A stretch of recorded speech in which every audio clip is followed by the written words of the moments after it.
Olá. Vamos lá. Então, agora, com isso, a gente completa a mesa dessa primeira parte da tarde. O que você acha? A gente faz uma discussão? Alguém tem alguma pergunta? Alguma colocação, alguma pergunta? Sim? Então, por favor, se a gente puder, então, montar a mesa aqui com as pessoas que fizeram apresentações. Doutora Maria de Lourdes teve que sair, a Mariana também não está. Mas Fabiola, Rodrigo, Aline, Daniel, Sumire.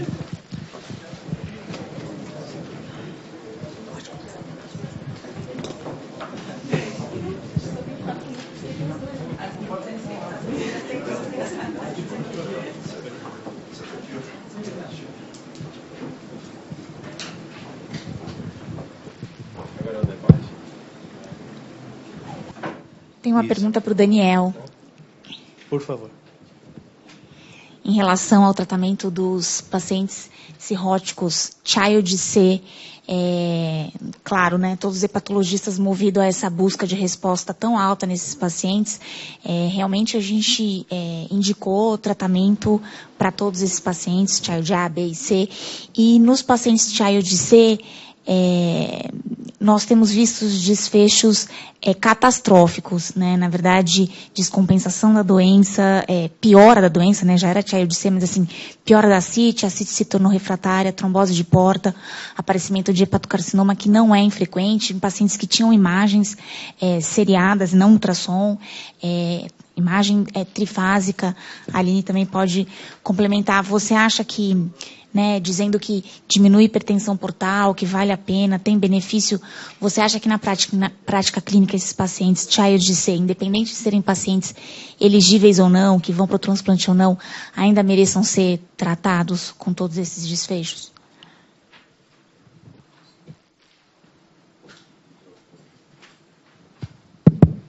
Olá, Michele, obrigado pela pergunta. Na verdade, eu concordo com você, sim. Os pacientes, na verdade, o MELD muitas vezes não reflete a gravidade do paciente. A gente olha o MELD, mas tem paciente, o Child ainda é uma boa ferramenta de avaliação, principalmente encefalopatia, né? Encefalopatia mostra que a doença hepática está muito evoluída, né? A tendência nos pacientes Child-C hoje é não tratar esses pacientes e encaminhar para transplante. E aqueles com MELD que está em pior, a gente tem visto pior assim. A gente teve casos de paciente que foi para diálise, paciente que tinha uma clearance ao redor de 30, com o DA foi para diálise, fez glomerulonefrites. Não é tranquilo. A gente teve óbitos, teve casos de pancreatite também com essas medicações. Eu acho que tem que ter muita parcimônia para indicar o tratamento e não naquele afã de querer tratar o vírus. Por isso que eu fiquei falando, não fique olhando só o vírus, né? Concordo com você. A gente que cuida de cirrótico grave, a gente sabe o que acontece com esses cirróticos, e quando você joga medicamento na jogada, mais difícil fica ainda. Os Child-C, geralmente não indicam o tratamento, e nos que não são Child-C, MELD até 16, 17, 18, muito discutível. Geralmente encaminha para laser transplante e trata depois do transplante. Em relação ao CHC, na verdade, assim, tem uma preocupação grande, não só no paciente que tem CHC e que tratou, em termos de aumentar talvez a recidiva, mas no próprio paciente com cirrose por vírus C, existe alguns estudos levantando a hipótese de talvez aumentar, inclusive, a incidência nesse paciente, né? Na verdade, o que a gente observa, assim, teve algumas discussões interessantes em congresso, e que a era interferon, na verdade, você reduzia a incidência do carcinoma hepatocelular com tratamento. E a gente, pelo menos os primeiros estudos, a gente não tem observado essa redução na incidência. Então, por exemplo, mantém por volta de 3%, digamos assim. Mas o que se fala é que, na verdade, a gente tem pacientes que a gente não pode comparar muito com a era interferon, porque são pacientes que, na verdade, são mais graves que a gente está tratando, com a cirrose mais prolongada, então são pacientes mais avançados. E talvez por isso a incidência do CHC ainda esteja alta. Teve um estudo recente, não sei se você viu, Daniel, que acho que foi italiano, que eles mostraram benefício em termos de sobrevida e redução na incidência, comparado com o paciente que não teve resposta ao tratamento, nesses pacientes com DAAs. Mas isso ainda é uma questão em aberto, na verdade. Essa questão do CHC e dos DAAs, tanto no aumento do risco de recidiva, pós-tratamento, né, do CHC com resposta completa, como também no aumento da incidência no paciente com cirrose vírus C. A gente vai começar um estudo lá no HC em relação a isso, comparando as eras, né, de tratamento e a incidência de CHC. E a gente está também com estudo em curso de recidiva pós-tratamento do CHC, para a gente poder ter dados nacionais. Mas acho que está tudo muito ainda recente em termos de tratamento e nenhum grupo ainda tem uma resposta definitiva. Tem trabalhos prós e contras. Agora, a gente tem realmente uma sensação, às vezes, na prática clínica, que a gente tem visto aumento do número de CHCs. E, hoje em dia, para CHC, uma coisa que está muito em voga é a imunoterapia. Então, uma das hipóteses é que, à medida que você trata o vírus C, você tira uma resposta imune que talvez estivesse agindo também contra o tumor. E aí você, na verdade, tiraria aquela defesa que estaria segurando o desenvolvimento daquele tumor ou a recidiva, e aí o tumor se manifesta de uma forma mais grave, talvez mais agressiva. E se você pensar na questão da imunoterapia, faz certo sentido, né? Porque o interferon ele tinha outra ação, uma ação até antitumoral também. Né? Mas acho que a gente vai ter que esperar um pouquinho os estudos para poder ter essas respostas. Alguma pergunta adicional? Marta, rapidamente aqui também, é uma questão prática. Não, uma das questões que eu queria colocar era realmente essa, que acho que é um assunto muito angustiante para a gente, realmente, de fato. Mas já foi respondido aqui, dado o tempo, eu também não vou explorar um pouquinho mais. Agora, uma questão simples, prática para o Dr. Rodrigo Vaz. Se você tem como você conduziria aqui o paciente que é um cirrótico, que já teve uma hemorragia digestiva, tem plaquetas em 50 mil, mas já tem as suas varizes de esôfago resolvidas? E aí ele interna por alguma outra razão, como uma erisipela, celulite, ou uma fratura ortopédica. E você, paciente de risco, que normalmente é um risco para trombose venosa profunda, como você orienta essa profilaxia? Eu conduziria da seguinte forma, eu pensaria, inclusive, pensando nos estudos que já viram de pacientes internados, com cirrose, sem cirrose, que os pacientes cirróticos, inclusive, fazem mais embolia pulmonar e TVP, como a senhora está me falando que esse paciente já teve HDA, teve sangramento, mas as varizes está tratado e tem uma situação ali de risco bastante importante para um fenômeno trombótico, eu deixaria esse paciente com profilaxia, sim, para trombose venosa, profilaxia química. Independente do valor da plaqueta, independente de ser... Não, profilaxia. Se ele não tem história de trombose prévia, talvez deixaria 40 miligramas, uma profilaxia primária, desculpa. E não uma dose intermediária ou mais alta, como profilaxia secundária. Entendi, obrigada. Heparina de baixo peso ou liquemine, ou heparina normal? Heparina de baixo peso. Se tiver função renal preservada, heparina de baixo peso. Tem, só lembrando, pessoal, que tem uma turma grande que está assistindo a gente de casa. E dessa vez tem uma pergunta de casa.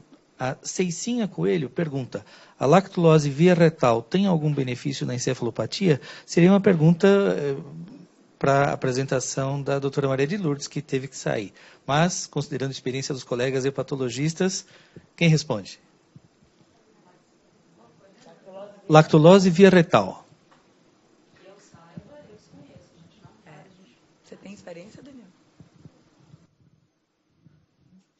A gente acaba usando pouco, mas tem relatos de benefício de você fazer uma lavagem com lactulona quando você tem a via oral impedida. Então, o paciente muito rebaixado, está sem sonda ainda, está entubado, uma encefalopatia grau 3, 4, coisas do passado. No passado a gente usava, às vezes, lactulona, hoje a gente até usa mais por sonda mesmo, a lactulose, do que propriamente fazer uma lavagem via retal, usa às vezes o Epamese, ver se tem disponibilidade, mas é muito raro a gente fazer lavagem com lactulose. A gente faz lavagem convencional, às vezes, com cristal de glicerina e... Mas no passado fazia. Talvez a pergunta tenha vindo de alguém que tenha visto ou ficou curioso a respeito disso. Até porque, como foi comentado que o mecanismo de ação no trato gastrointestinal como um todo, delgado, especialmente delgado alto, que é a principal fonte de amônia, pelo que falou a doutora Maria de Lourdes, então teria o sentido de fazer por cima só. Mas a lavagem, será que o efeito que se percebia era o efeito mecânico da lavagem, que aconteceria mesmo se fosse com água da torneira, ou a lactulona teria alguma coisa como um efeito próprio dela? Eu acredito, porque pela própria experiência, às vezes a gente tem pacientes que mesmo que a gente usa altas doses de laxante oral, eles terminam não respondendo bem. E, às vezes, a gente usa o clisté de glicerina, uma lavagem convencional. Então, eu acredito que talvez o efeito fosse mais por conta da lavagem, de uma forma geral, ajudando na eliminação da amônia, do que propriamente de um efeito das outras ações que a lactulose tem. Né? Perfeito. Alguma outra pergunta? Eu tenho uma dúvida. Em relação ao paciente com HIV, vocês costumam ver mais a hepatotoxicidade na forma colestática, como a colestase, ou mais alteração de transaminases? Porque eu tive um caso recente, inclusive, que ele apresentava uma colestase persistente, com níveis altos de fosfatase gama-GT, e a minha tendência seria, talvez, biopsiar para investigar. Eu afastei outras causas de hepatopatia, e, na verdade, a impressão do colega infecto é que pode ser tudo relacionado ao tratamento. E aí eu fiquei curiosa em relação a isso. Acho que com maior frequência a gente tem aumento de transaminases. A gente depara, vez por outra, com pacientes que fazem colestase, e é muito conveniente a gente dizer a culpa é da droga. E porque talvez a gente faça menos biópsia do que a gente gostaria, nem sempre a gente tem essas respostas. Vale lembrar que algumas doenças oportunistas podem cursar com colestase, né, citomegalovírus, enfim.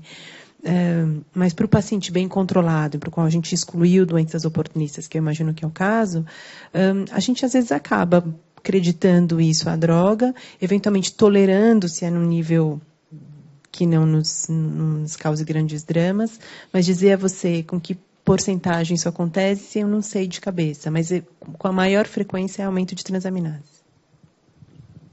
Ok, mais alguma pergunta daqui? Eu tenho para o Daniel.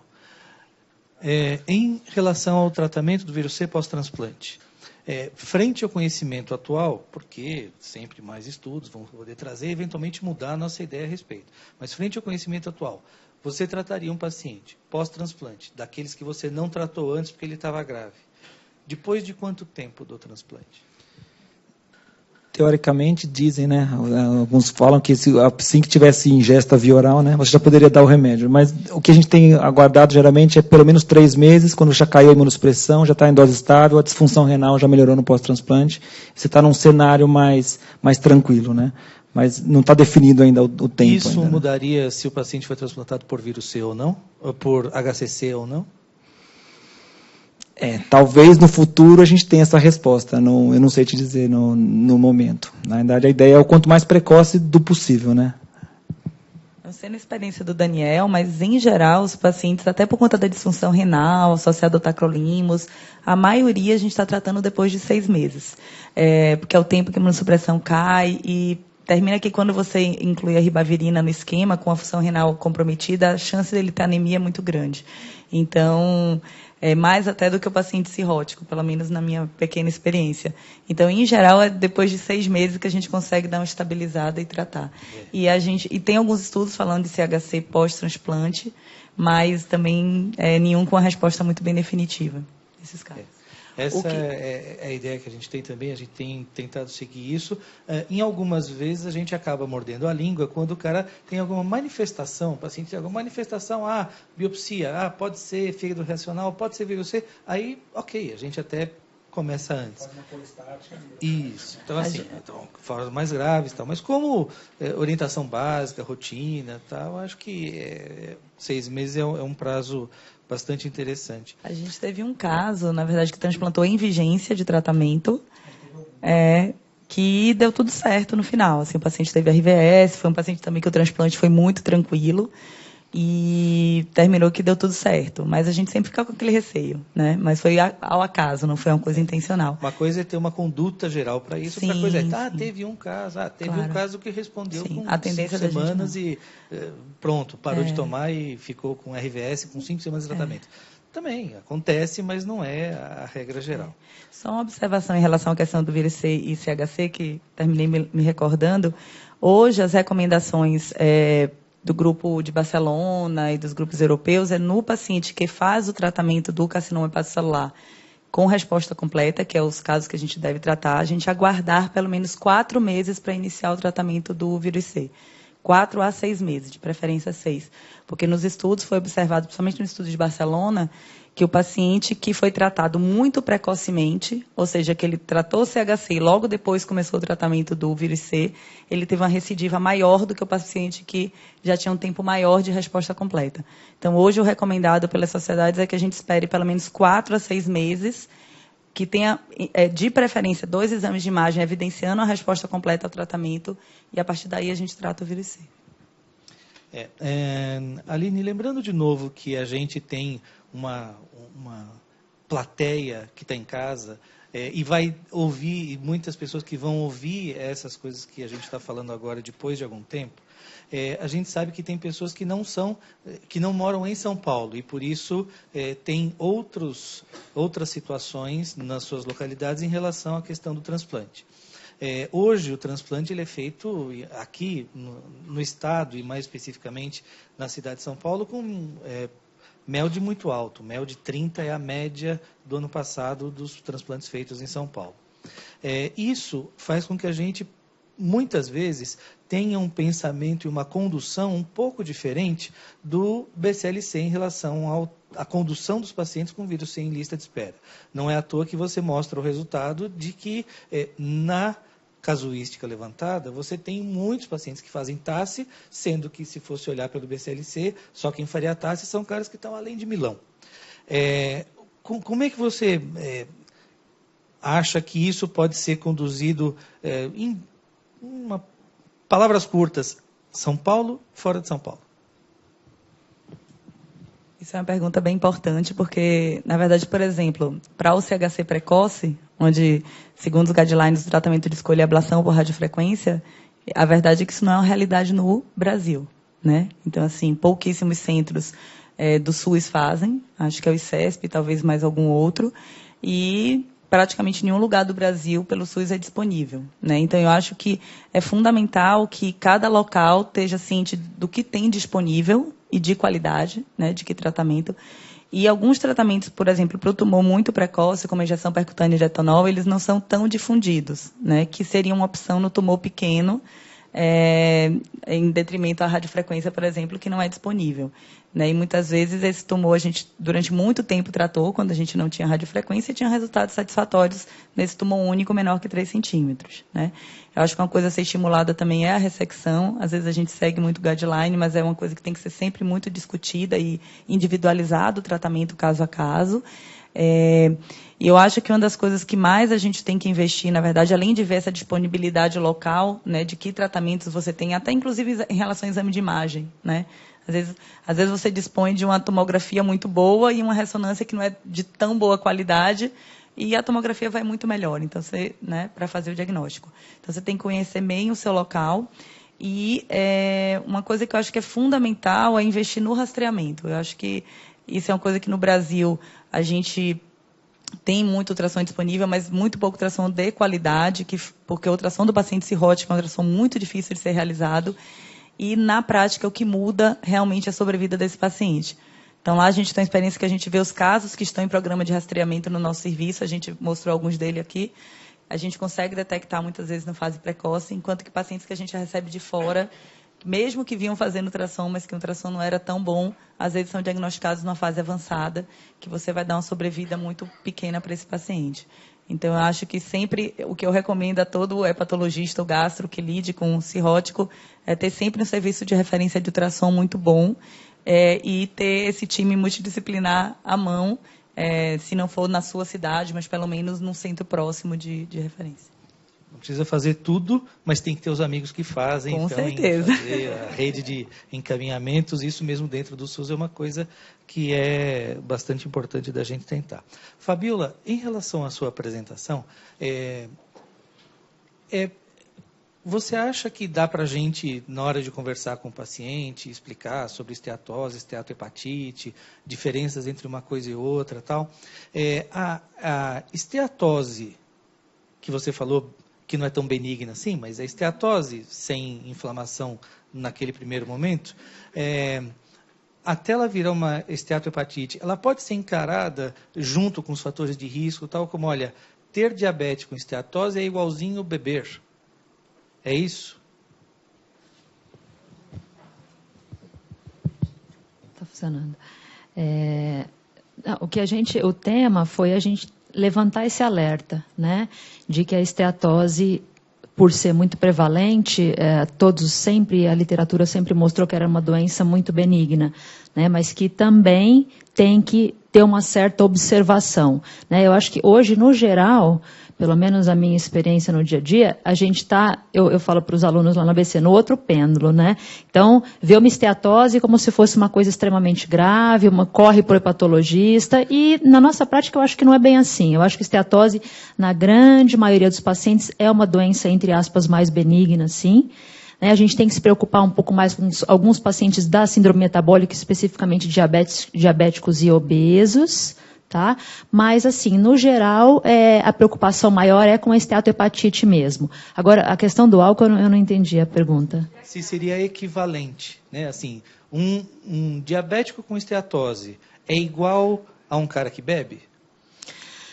Depende da quantidade, né, do álcool, né? Depende do diabetes, são pacientes e pacientes. Tem muitos fatores associados, né? Um diabético, insulino dependente, já com uma idade mais avançada, com algum outro fator de síndrome metabólica e com alteração de aminotransferase, apesar de ser um marcador indireto de gravidade, eu me preocuparia muito mais do que um paciente que tem uma ingesta de até 20 gramas. Inclusive, essa questão da quantidade entrou recentemente no diagnóstico de doença hepática gordurosa, né? Então, hoje se admite uma quantidade até 20 gramas por dia como possível de não ser relacionado com a gordura no fígado, né? Então, de não levar a lesão crônica, né? Então, o álcool depende de quanto, né? Mas hoje eu me preocuparia mais com um caso como eu citei, né? Um diabético, insulino dependente, com 40, 50 anos, um homem, sobrepeso e aminotransferases completamente alteradas, do que um alcoolista de até 20 gramas por dia. Posso responder vou comentar? Eu acho que essa é a grande... A pergunta é difícil, né? É tentar diferenciar daquela gama de pacientes que no mundo 20% tem esteatose, qual é o paciente que eu preciso me preocupar, né? É isso que você levantou os mitos e verdade. Qual que é a pergunta, né? É não alarmar demais, mas saber. O diabético, por definição, é um paciente de risco. Esse paciente já entra no risco intermediário de cara já, o diabético. E se ele for diabético obeso, é um paciente que você tem que ficar com muito cuidado de olhar para ele. Então, a ideia hoje é a gente tentar usar as ferramentas novas. No passado, a gente guiava para pedir biópsia, o paciente com multicomprometimento metabólica, enzima persistente alterada, o feeling do médico. Hoje, a gente tem algumas ferramentas não invasivas, séricas e mecânicas, que podem dar uma ideia, mais ou menos, de que lado estaria esse paciente, né? Então, é um paciente que tem um FibroScan acima de 5, entre 5 e 8, ele tem ou não tem enzima alterada, mas tem um APRE alterado, um FIB4 alterado, um NEFL fibrose score um pouquinho alterado, opa, esse paciente talvez seja o que eu tenho que ficar olhando com mais carinho e biopsiar se eu tiver dúvida. O problema é que o viés aquela esteatose, geralmente a gente não biopsia ela, porque a gente já sabe quem é o indivíduo que tem só esteatose, né? É que, apesar dos trabalhos mostrarem que tem esteatose, é mais em protocolo de pesquisa, a gente só vai biopsiar o que a gente tem mais chance de encontrar esteatohepatite e fibrose para propor um tratamento, né? Então, a ideia é juntar os marcadores, né? Os não invasivos e o FibroScan também. FibroScan, o ARF, a elastografia por ressonância, que é o padrão ouro para avaliar a fibrose não invasiva, e tentar diferenciar do pool total de 20% da população mundial que tem esteatose de quem, de fato, é o que pode progredir doença, né? Mais perguntas? Por sugestão do chefe, vamos dar uma interrupção para o café. Obrigado.